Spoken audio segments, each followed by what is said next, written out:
me start here, because before we talk about discipline, before we talk about investing, before we talk about environment or defining success, we have to deal with the control center. If you want to be wealthy and happy, you must first master your mind. Everything you will ever build is built twice. First in your thinking, then in your reality. The quality of your life will never consistently exceed the quality of your thoughts. That's not motivational hype. That's psychological law. Your beliefs shape your decisions. Your decisions shape your habits. Your habits shape your outcomes. If the belief system is broken, the results will always be limited. Most people say they want wealth. Most people say they want happiness. But what they really have is a collection of unexamined assumptions about money, success, failure, and even themselves. Somewhere along the way, many accepted the idea that wealth is for other people, that happiness is temporary, that struggle is permanent, that their background defines their ceiling. And once you accept that story, your mind begins filtering reality to prove it true. The mind is powerful like that. It looks for evidence to confirm what you already believe. If you believe you are behind, you'll see obstacles everywhere. If you believe you are capable, you'll see opportunities others overlook. The external world doesn't change first. Perception changes first, and perception drives action. And mastering your mind means taking radical responsibility for your internal narrative. It means catching yourself when you say, I can't, and interrogating that thought. Is it really impossible, or is it uncomfortable? Is it truly beyond your capacity or beyond your current discipline? Those are very different things. Wealth, especially, is deeply psychological. Many people sabotage financial growth, not because they lack intelligence, but because they lack internal permission. They are unconsciously afraid of outgrowing their environment, afraid of criticism, afraid of visibility, afraid of failing publicly. So they play small, not on purpose, but by default. And what you do by default determines your destiny. You cannot build external wealth with an internal scarcity mindset.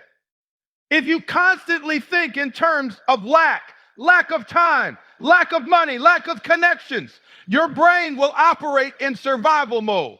Survival mode makes short-term decisions. It trades long-term gain for immediate relief. It prioritizes comfort over growth, and comfort has never created greatness. To master your mind, you must learn to delay emotional reactions. You must become aware of impulses without obeying them. That is maturity. That is power. When something goes wrong, the untrained mind panics. It blames. It complains. It quits.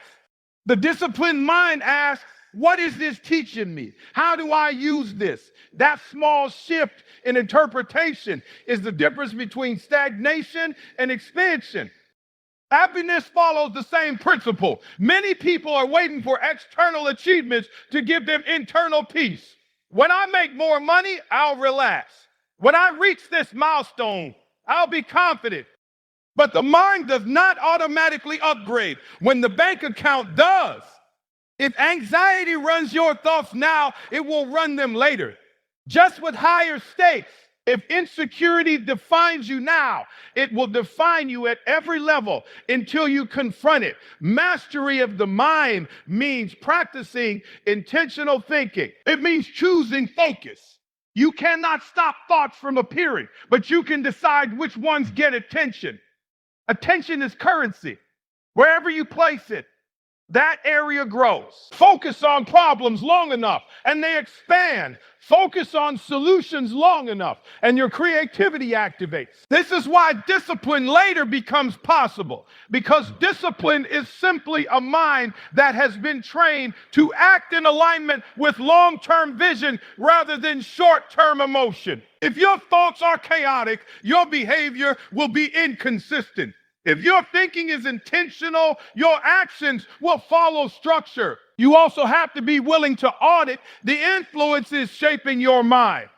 The conversations you entertain, the content you consume, the people you allow to speak into your confidence. Your brain is always being programmed. The question is, are you choosing the program or is it being chosen for you?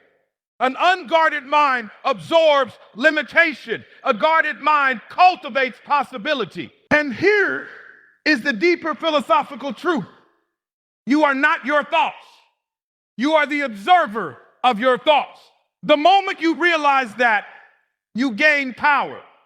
You can watch fear arise without identifying with it. You can notice doubt without surrendering to it.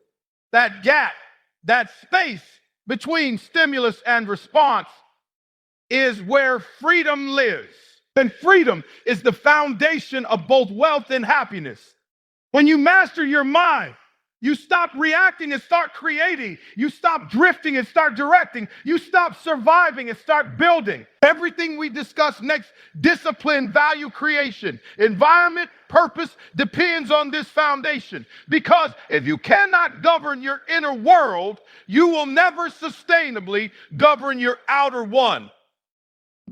So before you chase the money, before you chase success, ask yourself, who is in control of my thinking? Because the person who conquers their mind doesn't just change their income, they change their entire trajectory. Now, once you understand that mastery of the mind is the foundation, the next step becomes unavoidable, because a trained mind must produce trained behavior.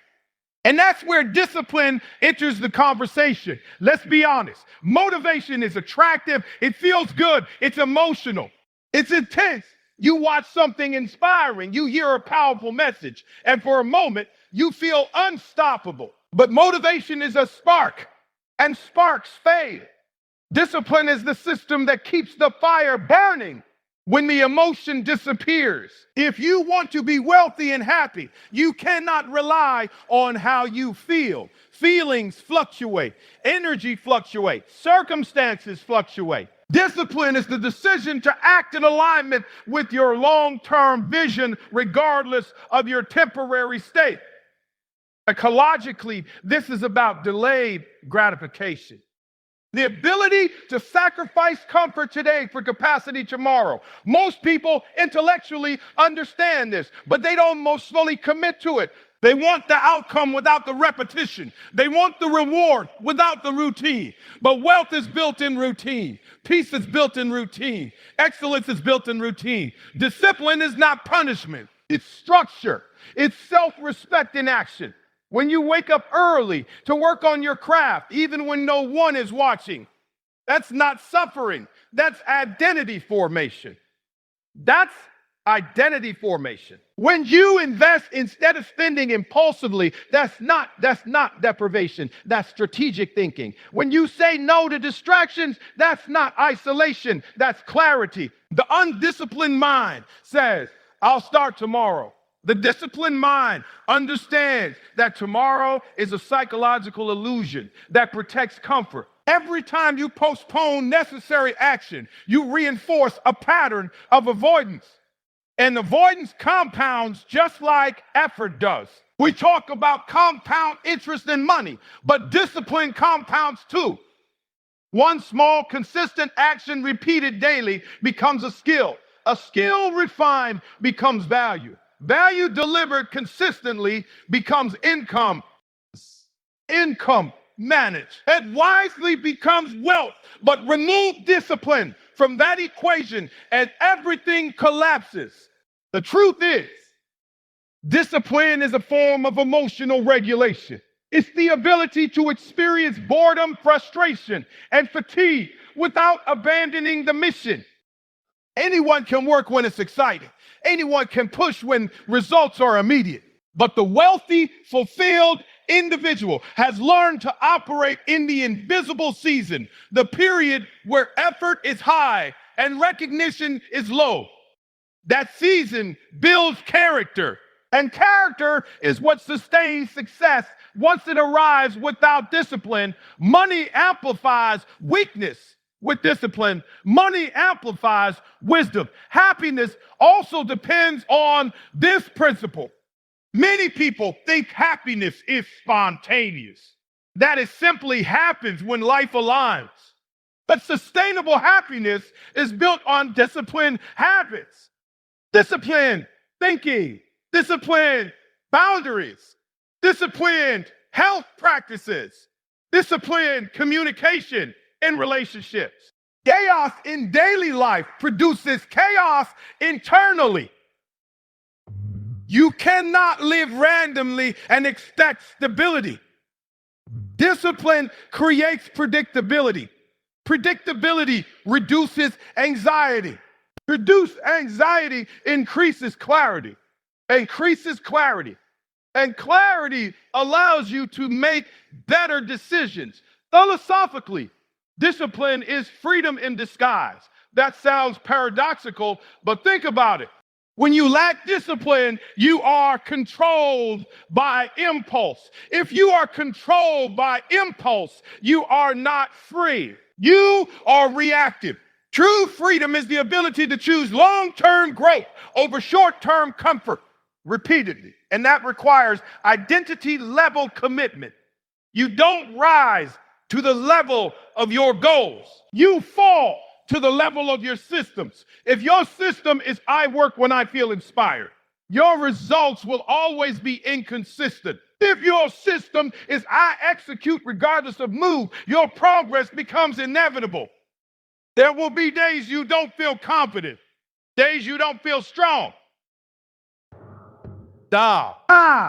When doubt is louder than belief, discipline is what carries you across those days. It acts as a bridge between intention and outcome. And here's the deeper truth. Every time you keep a promise to yourself, you strengthen self-trust. Every time you break a promise to yourself, you weaken it. Wealth requires risk. Risk requires confidence. Confidence requires self-trust. And self-trust is built through disciplined follow-through. So when you choose to show up consistently, you're not just building skill, you're building internal credibility. No one applauds the repetition. No one celebrates the quiet consistency. But that's where transformation lives. In the mornings you didn't skip, in the investments you didn't touch, in the habits you maintained when quitting would have been easier. Discipline is not dramatic, it's deliberate. And if you commit to it long enough, something powerful happens. What once felt difficult becomes automatic. The behavior that required effort becomes part of who you are. At that point, success stops being a struggle and starts being a standard. But so don't ask yourself if you feel ready. Ask yourself if you are willing to be consistent. Because in the end, motivation may light the path, but discipline is what walks it.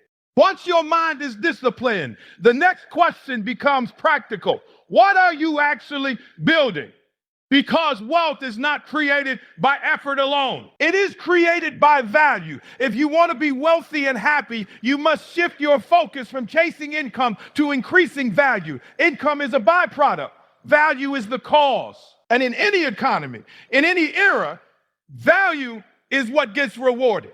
Most people approach money emotionally. They ask, how can I make more? A more powerful question is, how can I become more useful? Because the marketplace does not pay you for your needs. It pays you for your contribution. That requires a past ecological shift from consumption to creation. We live in a world designed for distraction.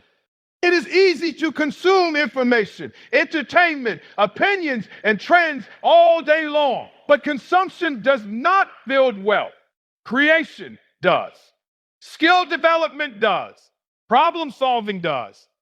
Leadership does. When you invest in your skills, you increase your leverage. A refined skill saves time, produces efficiency, and generates results for others. And when you consistently produce results for others, you become valuable. Value attracts opportunity, but developing value requires humility.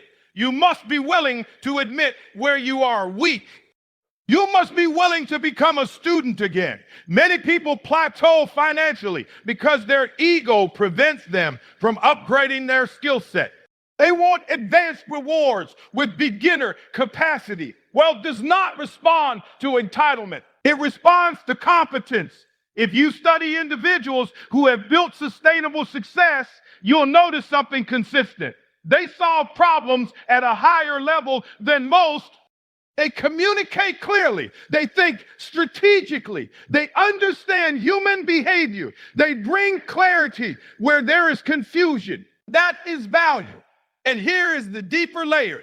Value is not only technical, it is relational. Your ability to understand people, to listen, to articulate ideas, to build trust. These are high income skills. Emotional intelligence is economic intelligence. If you cannot work with people, lead people, or serve people effectively, your growth will be limited. There is a unique fulfillment that comes from contribution. When your work makes an impact, when your effort solves real problems, you experience meaning. And meaning sustains motivation far longer than money alone ever could. If your only goal is income, you will burn out. If your goal is impact, income becomes fuel right there. Then the destination. Every hour spent upgrading your competence increases your future capacity. Think of it as planting seeds. Skills compound. Knowledge compounds. Networks compound. Over time, the difference between someone who invests in themselves and someone who doesn't becomes dramatic. And let's be clear, value creation requires patience. You may not be paid immediately for the effort you put in, but you are building equity in yourself, and self-equity travels with you. Jobs change, markets shift, industries evolve, but a valuable individual adapts because their core asset, their capability, remains intact. This is why investing in yourself is the most secure investment you will ever make. Now, there is another dimension. The people around you. Value multiplies in the right environment. When you surround yourself with individuals who challenge your thinking, who expand your standards, who operate at a high level, you are forced to grow. Mediocrity feels uncomfortable in a room of excellence. Your circle influences your ceiling. If your conversations are small, your thinking will be small. If your conversations are strategic, growth-oriented, solution-driven, your mind expands. And expanded thinking leads to expanded opportunity. But you must be intentional. Passive association leads to passive results. Choose relationships that align with your direction, not just your comfort. And remember this. The goal is not to impress people. The goal is to improve yourself. When you become deeply valuable, recognition follows naturally. You won't have to chase opportunity. Opportunity will begin to notice you. So instead of obsessing over the next paycheck, obsess over the next level of mastery. Instead of asking for a raise immediately, ask how you can raise your performance. Instead of comparing your income to someone else's, compare your skill set to who you were last year. Wealth flows toward competence. Happiness flows toward contribution. And when you consistently increase your value, you position yourself in a way where income is no longer uncertain. It becomes proportional to your growth. So cakes talk solutions. So make this your focus.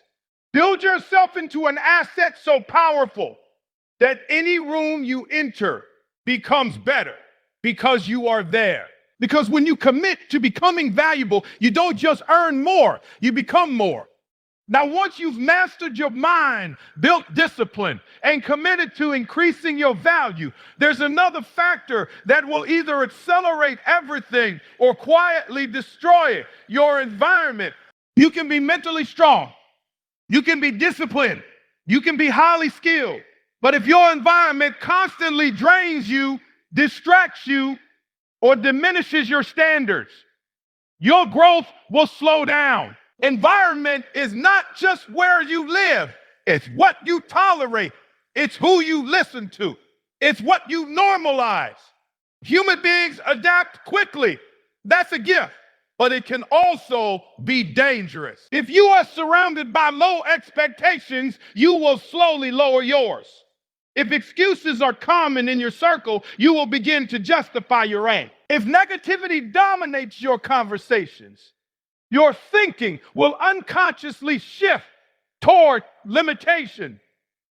Energy is contagious, and whether you realize it or not, you are absorbing the emotional tone of the spaces you occupy. If the people around you constantly complain, criticize, and doubt, you will spend more mental energy defending your ambition than developing it. Over time, that friction wears you down. This is not about arrogance. It's about alignment. You must be honest about whether your current environment supports your future identity. Be not your present comfort, your future identity. The version of you that is wealthy and fulfilled operates at a different standard. That version values growth conversations over gossip, strategy over drama, solutions over excuses. If you want to elevate your life, you must elevate what you allow around you. And sometimes that means distance, not hostility, not disrespect. Distance, because proximity shapes perspective. If you are constantly exposed to small thinking, it becomes normal. And what is normal rarely gets challenged.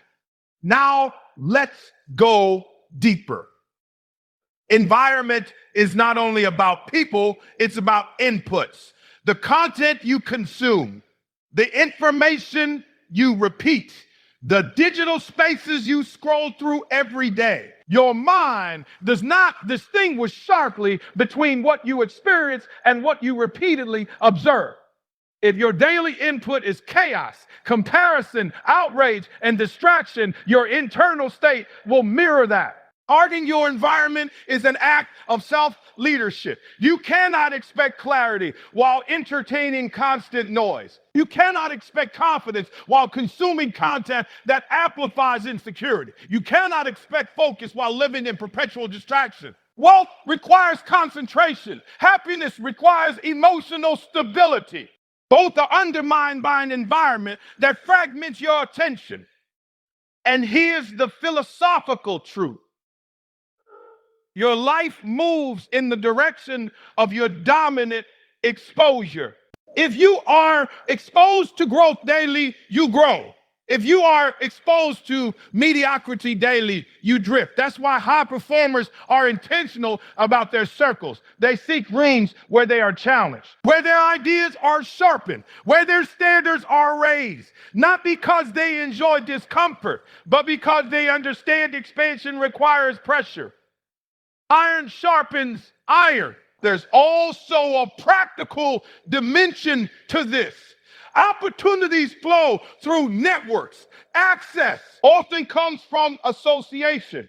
When you are around individuals who are building, creating, and executing at a high level, you are closer to insight and opportunity. Conversations open doors. Perspectives unlock solutions. But if your environment is stagnant, opportunity becomes rare. Now, this doesn't mean abandoning everyone who isn't where you want to be. It means being conscious. It means deciding who has influence over your mindset. Not everyone deserves access to your ambition. Not everyone earns the right to shape your thinking. You must protect your vision before it becomes visible. In the early stages of growth, your goals are fragile. Doubt from others can amplify doubt within you. That's why guarding your environment early on is critical. Once your identity is solid, once your discipline is consistent, once your value is evident, external noise loses its power. But until then, be selective. Even your physical space matters. Cluttered spaces create cluttered thinking. Disorganized systems create friction. A focused environment reinforces focused behavior. Structure outside supports structure inside. You don't rise accidentally, you rise intentionally. So audit your life. Listen to your daily conversations. Observe what dominates your attention. Notice how you feel after spending time in certain spaces. Energized, drained, inspired, discouraged, those emotional signals or data. And remember this, protecting your environment is not selfish, it's strategic. Because when you are stronger, clearer, and more stable, you are better equipped to serve others.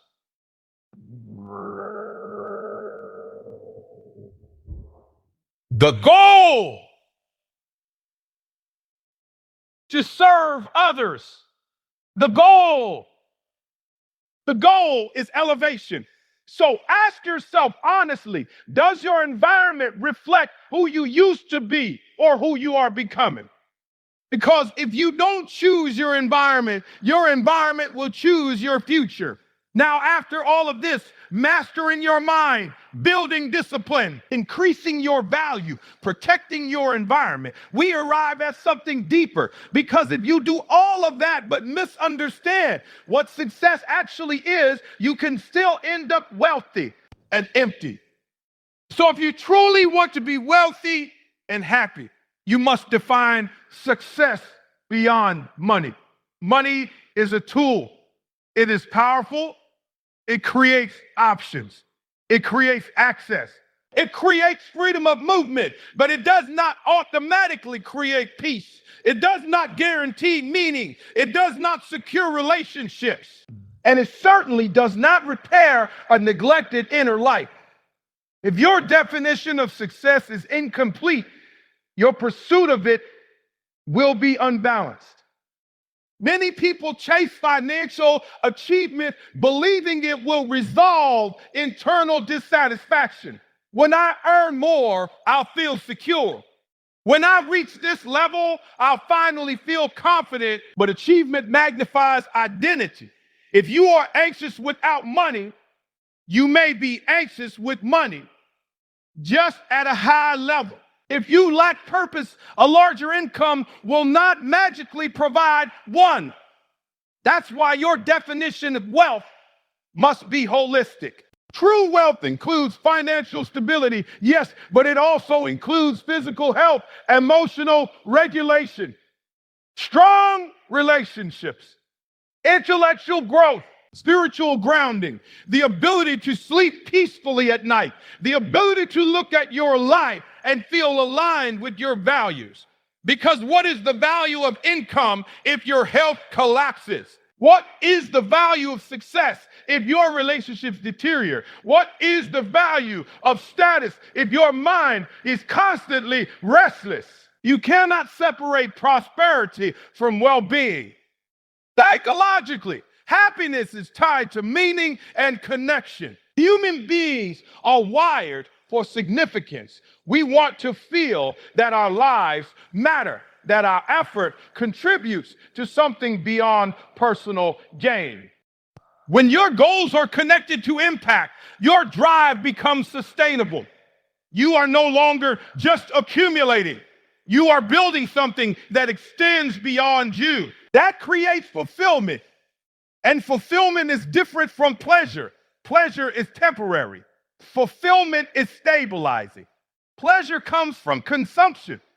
Fulfillment comes from contribution and growth. This is why you must regularly evaluate your priorities, not just your profits. Ask yourself, am I growing as a person? Am I investing in my health with the same intensity I invest in my work? Am I nurturing the relationships that supported me before success arrived? Am I living according to my principles, or am I compromising them for progress? Because success without integrity eventually becomes regret. And here is where balance becomes discipline of another kind. It takes discipline to rest intentionally. It takes discipline to disconnect from work and be present with family. It takes discipline to exercise when you're busy. It takes discipline to say no to opportunities that don't align with your long-term purpose. We often think ambition and peace are opposites. They are not. But they must be integrated consciously. If ambition dominates without reflection, you burn out. If comfort dominates without ambition, you stagnate. The art of a wealthy and happy life is harmonizing both, striving with clarity, resting with gratitude. Resting with gratitude, especially, is powerful. It shifts your attention from scarcity to abundance. It reminds you that progress is not only measured by what you have gained, but by how far you have come. Without gratitude, achievement feels hollow because the target keeps moving. With gratitude, even small milestones feel meaningful. And let's be honest, at the end of your life, people will not gather to discuss your bank balance. They will speak about your character, your impact, your presence, the way you made him feel, the consistency of your values. That is legacy. Wealth that outlives you is not just financial, it's relational and ethical. It's the example you set, the discipline you modeled, the integrity you maintained under pressure. So define success carefully. If you define it too narrowly, you may win in one area and lose in 5 others. But if you define it expansively, including health, purpose, relationships, growth, and contribution, your pursuit becomes balanced. You stop running endlessly and start building intentionally. Because at its highest level, wealth is not about possessing more. It's about becoming more disciplined, more valuable, more aligned, more generous, more self-aware. So as you leave here and chase your goals, don't just ask, how much can I earn? Ask, who am I becoming in the process? Because in the end, the richest person in the ring is not the one with the most money. It's the one who built a life they don't need to escape from.